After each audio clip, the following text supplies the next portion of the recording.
Hello friends, स्वागत है आपका मेरे YouTube channel doctor Harish Kasana Hindi classes.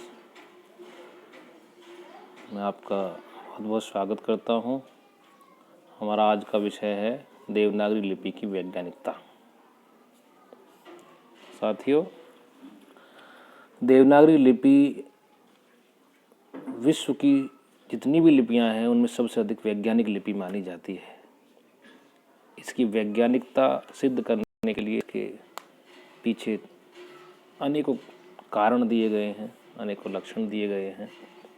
उन लक्षणों का विस्तार से आज हम चर्चा करेंगे।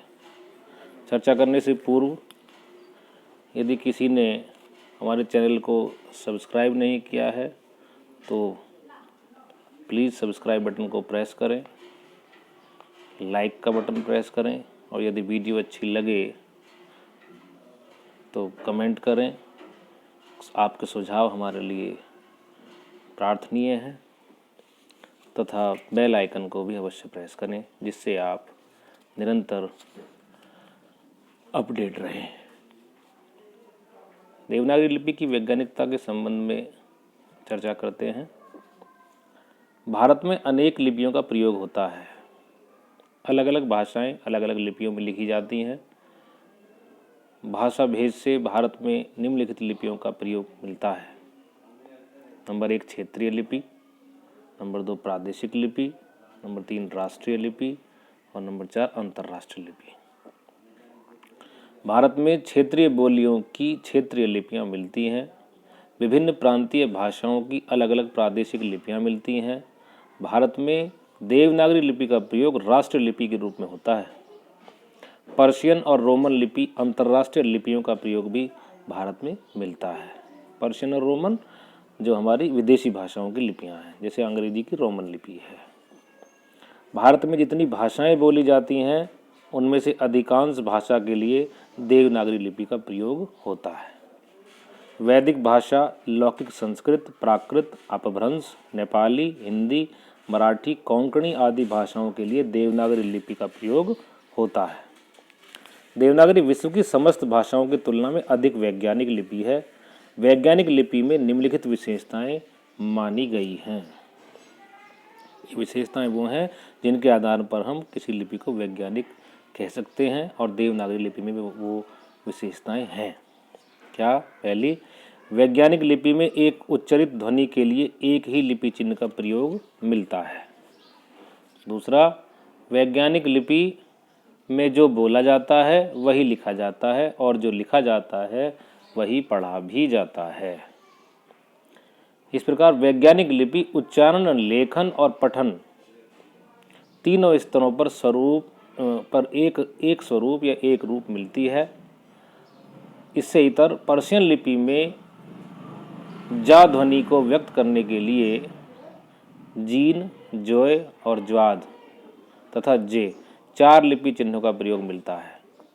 इसमें बोला क्रम जाता है, लिखा क्रम जाता है। अतः पर्शियन लिपि अवैज्ञानिक लिपि है। पर्शियन लिपि की तरह ही रोमन लिपि जो आज विश्व विख्यात लिपि मानी जाती है, रोमन लिपि भी अवैज्ञानिक लिपि है। कुछ उदाहरण देखते हैं। रोमन लिपि में क ध्वनि को व्यक्त करने के लिए सी, सीए, के तथा क्यों 4 लिपि चिन्हों का प्रयोग होता है। इस लिपि में लिखा टी जाता है और उसका उच्चारण ट, त, च और कहीं कहीं श किया जाता है। इससे स्पष्ट होता है कि रोमन लिपि सबसे अधिक अवैज्ञानिक लिपि है। इन सभी लिपियों की तुलना में देवनागरी लिपि अधिक वैज्ञानिक लिपि है। इस लिपि में एक उच्चारण के लिए एक ही लिपि चिन्ह का प्रयोग होता है।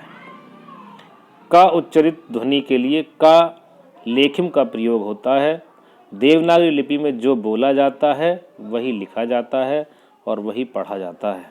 उदाहरणतः क, ख, ग बोला जाएगा, क, ख, ग लिखा जाएगा तथा क, ख, ग पढ़ा भी जाएगा।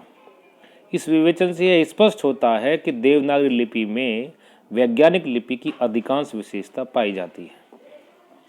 देवनागरी लिपि में समय समय पर भारत सरकार प्रादेशिक सरकारों और साहित्यिक संस्थाओं ने अनेक संशोधन किए हैं, फिर भी देवनागरी लिपि में एक ध्वनि को व्यक्त करने के लिए दो दो लिपि चिन्ह प्रयोग में अभी भी मिल रहे हैं। देवनागरी लिपि में अंगा, इया, अणा, न, म 5 नासिक के व्यंजन ध्वनियों का प्रयोग मिलता है। साथ ही साथ इनके स्थान पर अनुस्वार का प्रयोग भी होता है।